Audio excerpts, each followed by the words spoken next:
अनिकेत ने दो बहुत ही अच्छे स्टॉक्स का रिव्यू करने बोला है। एक सेरा है, एक एक्शन कंस्ट्रक्शन इक्विपमेंट है जिसको एस भी बोलते हैं। तो ये दोनों शेयर हम लोग इस वीडियो में बात करेंगे। वैसे तो काफ़ी फेमस कंपनी है ये, लेकिन फिर भी जिन लोगों को नहीं पता उनको बता दूं कि ये सिंक वगैरह, मिरर वगैरह, सेरामिक टाइल्स, मॉड्यूलर किचन वगैरह, सैनिटरी वेयर, फॉसेट वगैरह ये सब बनाती है। बहुत ही बड़ा, काफ़ी फेमस ब्रांड है ये। आज के दिन भी लगभग आधा % ऊपर है। मार्केट कैप अराउंड 10,000 करोड़ का है। स्टॉक का पीई अपने इंडस्ट्री पीई के पास में है। आरओसी देखेंगे, आरओई देखेंगे, दोनों ही एवरेज से बहुत अच्छे हैं। और इवन 3 साल का भी देखेंगे और यहाँ 5 साल का देखेंगे तो ये भी अच्छा है। मतलब दोनों जब सेम हैं तो ये अच्छी चीज़ है। प्रोमोटर्स की होल्डिंग 50% से ऊपर है। इसमें से इन्होंने कुछ भी गिरवी नहीं रखा। डिविडेंड भी ये कंपनी दे रही है। डेट भी इसके ऊपर नहीं के बराबर है। तो यहाँ पे ये कंपनी बहुत ही ज़्यादा अच्छी लग रही है। और जब सब अच्छा होता है तो चार्ट भी अच्छा होता है। अब इसका पी रेशियो देखेंगे तो मीडियन जो कि यहाँ पर है इससे थोड़ा ऊपर चल रहा है। तो जब ये यहाँ पे था तब ये बाइंग के जोन में था, जब ये यहाँ पे था तब ये बाइंग के जोन में था। ठीक है, तो मीडियन के नीचे आने का हम लोग वेट करेंगे या नहीं करेंगे वो हम लोग कैंडल वाले चार्ट में डिस्कस कर लेते हैं। लेकिन मोस्ट प्रॉब्ली ये अभी महंगा दिख रहा है तो थोड़ा सा वेट करना बनता है। प्रॉफिट ग्रोथ, CAGR सब डबल डिजिट में तो है, लेकिन फिर भी 5 साल का जो ग्रोथ है वो बहुत ज़्यादा नहीं दिख रहा। रिजर्व्स देखेंगे तो इसके बढ़ रहे हैं। डेट देखेंगे तो थोड़ा बहुत बढ़ा है, बहुत ज़्यादा नहीं है, तो इसे इग्नोर कर सकते हैं। और इनके फिक्स्ड एसेट बहुत ज़्यादा नहीं बढ़े हैं। देखा जाए तो अभी कुछ टाइम से ये कम हो रहे हैं। ठीक है, कैश फ्लो बढ़ा है इनका, तो ये एक अच्छी चीज़ है। अब मेन चीज़ है इनकी शेयर होल्डिंग पैटर्न, जिसमें प्रमोटर के पास जितनी होल्डिंग थी उतनी ही होल्डिंग लगभग अभी होल्ड कर रहे हैं। थोड़ा बहुत कम ज़्यादा होते रहता है, यहाँ से कुछ पॉइंट्स में कमी है, लेकिन ये इग्नोर करने वाली बात है।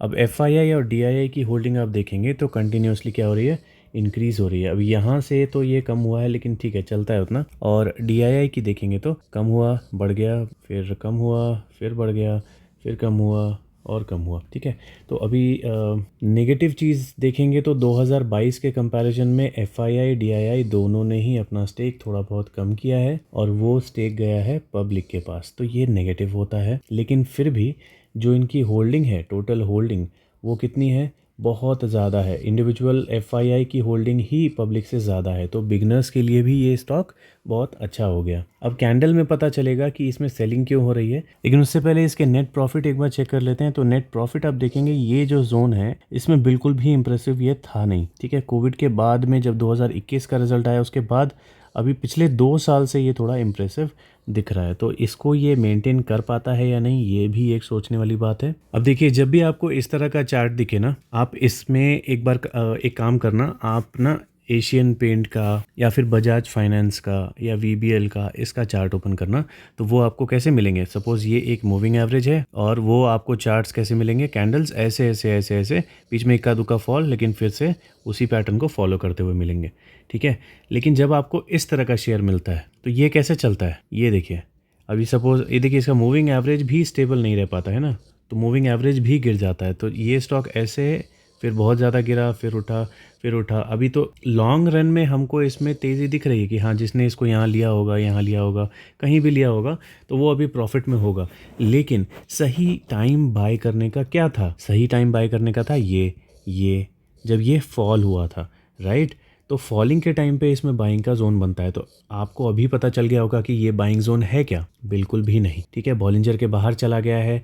और दूसरी चीज़, इसका जो सेलिंग जोन था वो शो हो रहा था 7530 के आसपास। सेलिंग जोन किसको बोलते हैं, जहाँ पे प्रॉफिट बुक किया जाता है। ठीक है, जो शॉर्ट टर्म इन्वेस्टर्स होते हैं वो प्रॉफिट बुक करते हैं। तो इस साल का सेलिंग जोन जो मुझे शो हो रहा था वो 7530 का हो रहा था। लेकिन ये अभी देखो, अभी गिरने के बाद भी ये 7534 पे है। तो ये ऊपर कहाँ तक गया, ये 8000 से भी ऊपर गया। ओके, तो इसमें प्रॉफिट बुकिंग थोड़ी बहुत तो आपको देखने को मिलनी ही है। अब ये यहाँ पे कंसोलिडेट करता है या यहाँ से फॉल करता है, ये देखने वाली बात है। लेकिन एक चीज़ तो श्योर है कि यहाँ पे बाइंग करना मेरे हिसाब से सही डिसीजन अभी नहीं होगा। अब जो लोग इसे अपने मतलब हमारे जुलाई मंथ वाले मंथली टारगेट पे बाई करना चाहते हैं, उनके लिए टारगेट होगा 7115 या इससे नीचे। अगर जुलाई में ये आपको इस प्राइस पे आता हुआ दिखता है तो आप इसमें बाइंग कर सकते हो, अगर आप बहुत ज़्यादा इसमें बुलिश हो। लेकिन मैं पर्सनली इसमें बाइंग नहीं करूँगा, क्योंकि स्टॉक में क्या है, वॉलेटिलिटी पहले भी दिखी है।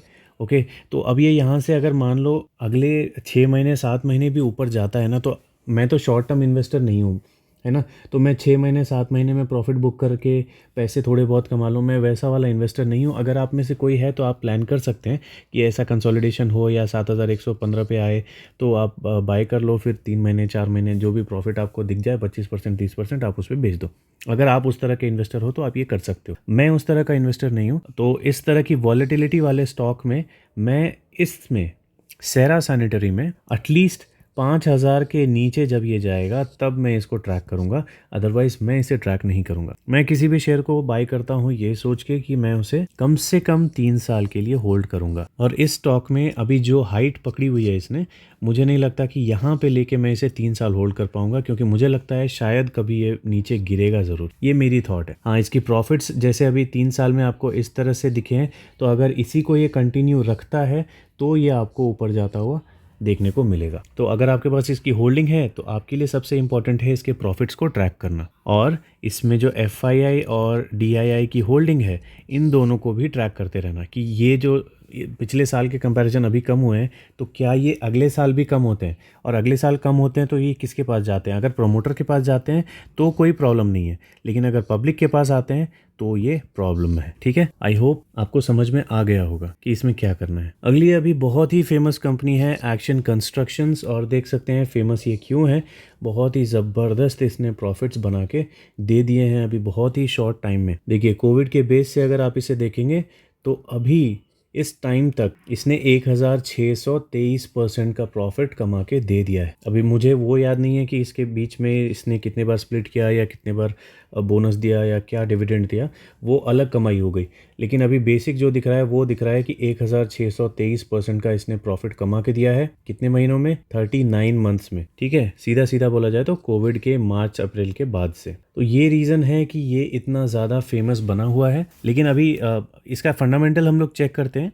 अब जिनको पता नहीं है कि ये करती क्या है, तो ये कंस्ट्रक्शन के जो मशीनरीज होती है ना वो बनाती है, और इनके क्लाइंट्स भी बहुत बड़े बड़े क्लाइंट्स हैं, रिलायंस, अंबानी, टाटा वगैरह इस तरह के इनके क्लाइंट्स हैं, बहुत बड़े क्लाइंट्स हैं और बहुत ही ज़्यादा क्लाइंट्स हैं। ठीक है, इनकी मशीनरीज आप इसके वेबसाइट पे जाके देखना, जो मशीनरीज आपको दिखेंगी ना, कई सारी तो आपने देखी ही नहीं होगी, मैक्सिमम नहीं देखी होगी, 80-90% आपने देखा ही नहीं होगा, लेकिन वो यूज़ में आती हैं, बहुत बड़े बड़े कंस्ट्रक्शन वर्क्स में यूज़ में आती हैं। ठीक है, तो इसीलिए ये कंपनी के प्रोडक्ट्स इतने ज़्यादा डिमांड में चल रहे हैं। ठीक है, और ये नंबर 1 है अभी, मतलब लिस्टिंग के हिसाब से, इंटरनेट के हिसाब से ये अभी इंडिया की नंबर 1 कंपनी है, जो कि बहुत अच्छी बात। लेकिन अब देखिए, ये लिस्ट कब से हुई है? 2007 के आसपास से, और इसमें जो हिस्ट्री है वो मुझे पसंद नहीं है पर्सनली। ठीक है, तो इसमें मेरे ख्याल से जो हुआ था ये इस टाइम में ब्रेकआउट हुआ था, जो कि आप देख सकते हैं कि इसके लाइफ का सबसे बड़ा कैंडल था ये, है ना। ये यहाँ पे एक कैंडल आया था, जो कि इसलिए आया था क्योंकि ये ब्रेकआउट हुआ था। ओके, देखिए ध्यान से बताता हूँ, ये एक लेवल था, वही लेवल यहाँ पे ब्रेक हुआ तो आपको ये इसकी लाइफ का सबसे बड़ा कैंडल दिखा।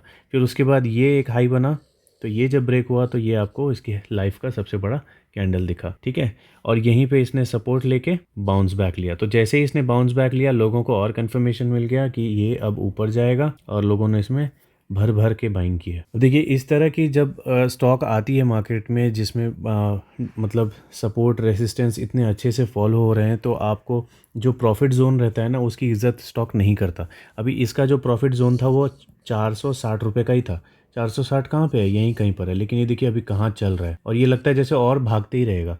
अभी इसमें अगर प्रॉफिट बुकिंग आती है तो आप ये याद रखना कि 460 इसका बाइंग जोन था, I am sorry, profit booking zone था, जहाँ से ये बहुत ज़्यादा ऊपर अभी चल रहा है। ठीक है, तो ज़्यादा पैनिक करने की ज़रूरत नहीं है अगर आपके पास ये ऑलरेडी है। हो सकता है कि इसी तरह का एक छोटा सा करेक्शन लेके ये वापस ऊपर की तरफ चल दे। अब किसी के पास अगर ये नहीं है और इसमें इन्वेस्टमेंट करना चाहते हैं तो बॉस, अभी जुलाई मंथ में तो बिल्कुल कोई चांस नहीं है, क्योंकि जुलाई मंथ में इसके जो इन्वेस्टमेंट लेवल्स हैं वो 450 के भी नीचे के शो कर रहे हैं।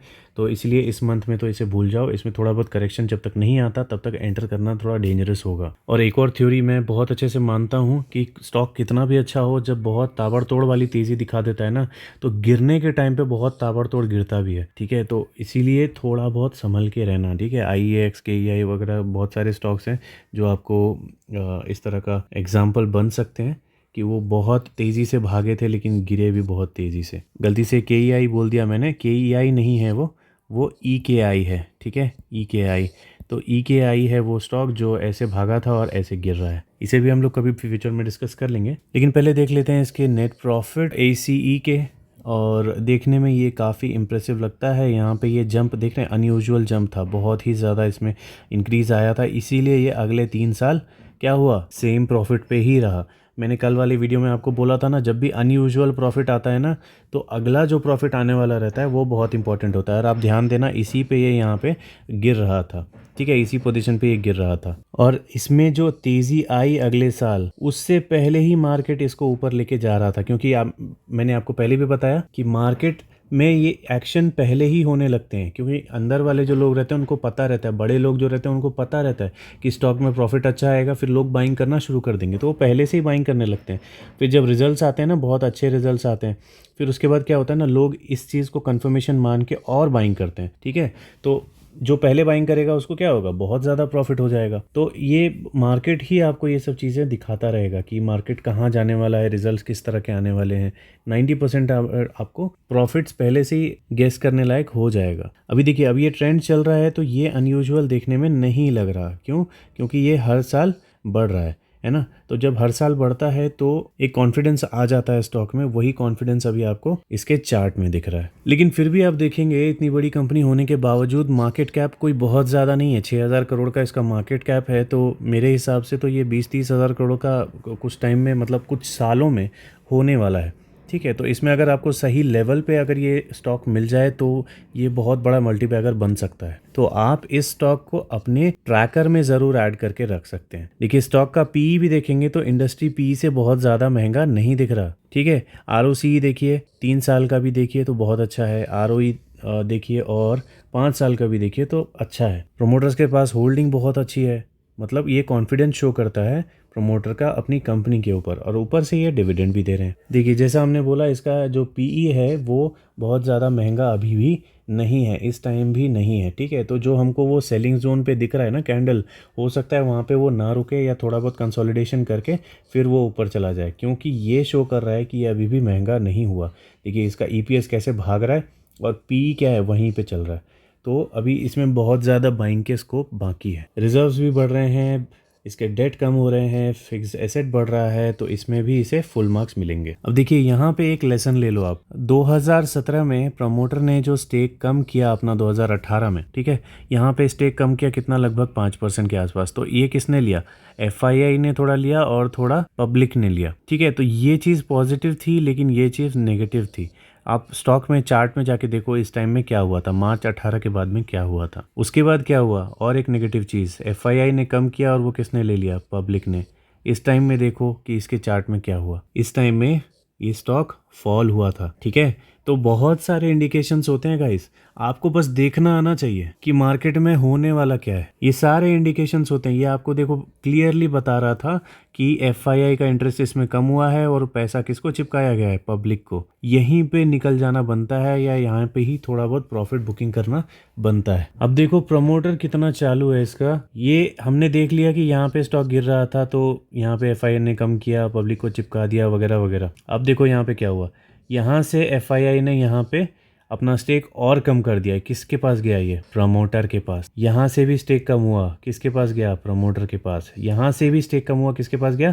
प्रमोटर के पास। और मार्च 20 के बाद क्या हुआ है, आप स्टॉक में जाके देखो, मार्च 20 के बाद जो इसमें तबाही चालू हुई है ना ऊपर की तरफ, वो पूरा मजा जो है प्रमोटर ने ले लिया इसका। तो ये किसको मालूम था? ये प्रमोटर को मालूम था। कोविड आए, कुछ भी आए, साला रिजल्ट तो अच्छा है। और उसके बाद क्या हुआ, इसमें से जब स्टेक कम हुआ तो सबसे ज्यादा किसने लिया? FII ने। ये हुई पॉजिटिव सबसे पहली चीज, जहाँ पे हमको पता नहीं चला, ठीक है। यहीं पे हमको एंट्री करनी थी इसमें देख के कि अरे यहाँ पे ये प्रमोटर ने अपना स्टेक जो है हर किसी से लेके, FII, DII, पब्लिक, तीनों से लेके अपना स्टेक बढ़ाया। ये बहुत बड़ी पॉजिटिव चीज़ हो गई, और शायद इसी की वजह से इसमें बहुत ज़्यादा पब्लिक ने भी बाइंग की हो। और उसके बाद अगली पॉजिटिव चीज़ हो गई कि जब यहाँ पे इन्होंने अपना स्टेक हल्का किया तो वो किसके पास गया? FII के पास। जब भी प्रमोटर का स्टेक हल्का होके FII या फिर DII के पास आए तो वो पॉजिटिव होता है, और यहाँ पे एग्जैक्टली वही हुआ है। देखिए, पब्लिक ने अपना स्टेक कम किया है, लेकिन DII ने और FII ने दोनों ने अपना स्टेक बढ़ाया, और तब से ये स्टेक कंटिन्यूसली बढ़ रहा है। यहाँ पे भी ये स्टेक बढ़ रहा है, लेकिन पब्लिक बेचारी क्या कर रही है? स्टेक कम करती जा रही है। तो ये सारी चीज़ें आपको सीखनी पड़ेंगी गाइस। अगर आप स्टॉक मार्केट में हो तो खाली टिप रिकमेंडेशन लेके आप इन्वेस्टमेंट करते जाओगे तो बहुत सारी चीज़ें आपसे मिस हो जाएंगी, ठीक है। आप खुद से डिसीजन नहीं ले पाओगे। कॉन्फिडेंस बहुत ज़्यादा ज़रूरी है किसी स्टॉक में, ठीक है। तो ये सब चीज़ें सीखो। अब देखो कुछ बिगनर्स होंगे, वो लोग ये बोलेंगे कि बॉस इसका तो FII और DII का टोटल पब्लिक से कम है, तो ये बिगनर के लिए नहीं है, राइट। बिगनर के लिए नहीं है, ठीक है। जो बिगनर्स होंगे उनको मैं हमेशा यही रिकमेंड करूंगा कि आप शुरुआत करो ऐसे स्टॉक से जो ऑलरेडी प्रूव्ड हो चुके हैं कई सालों से, जो मार्केट के लीडर हैं। उन सारे स्टॉक्स में आप शुरुआत करो। मैं ये नहीं बोल रहा कि इस तरह के मल्टीबैगर स्टॉक्स में इन्वेस्टमेंट मत करो, करो इसी में, क्योंकि ज़्यादा पैसा आपको यही सब बना के देंगे, ठीक है। अब देख रहे हो मेटल सेक्टर में भी हमने कंपैरिजन किया था APL अपोलो के साथ, हरिओम पाइप का, वीनस पाइप का।